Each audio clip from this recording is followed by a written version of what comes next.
À la brocante de Watt, il y a ses chineurs et ses exposants, les bolides pour les petits et les anciennes pour les plus vieux. Donc ici, vous avez une Mazda 323 GT S16 de 93, donc équipée sportive avec un extérieur basique. Ici, nous avons une Ami 6 de 64 avec sa couleur vieux rosé d'origine. Ici, nous avons une Ami 6 Break, pareil, dans son jus.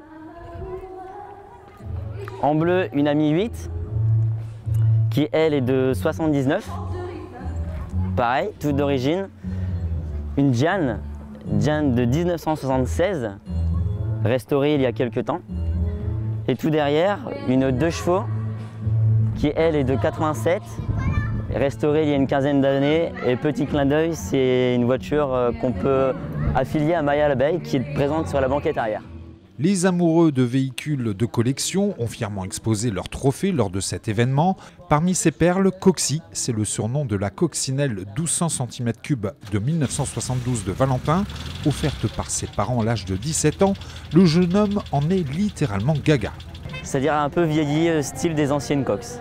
Casquette de phare, capot long avant, capot long arrière, feu cathédrale. Et puis des jantes en tôle. Et comme choupette de la saga de la coccinelle, celle de Valentin tourne aussi dans des films.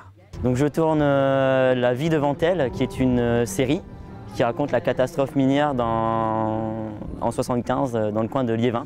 Donc le film se tourne à Brûle-à-Bussière actuellement. Une voiture soignée aux petits oignons, mais une volonté de la garder un peu dans son jus. Pour garder une trace d'authenticité, c'est bien d'avoir des anciennes, mais si c'est trop nickel après, je respecte ceux qui ont des voitures nickel. Mais il vaut mieux garder une petite trace du temps et ça fait un souvenir d'une époque en fait. À côté de la Cox, ce combi californien de 1958, de quoi donner envie de surfer les vagues très prisées du fleuve de l'Ar.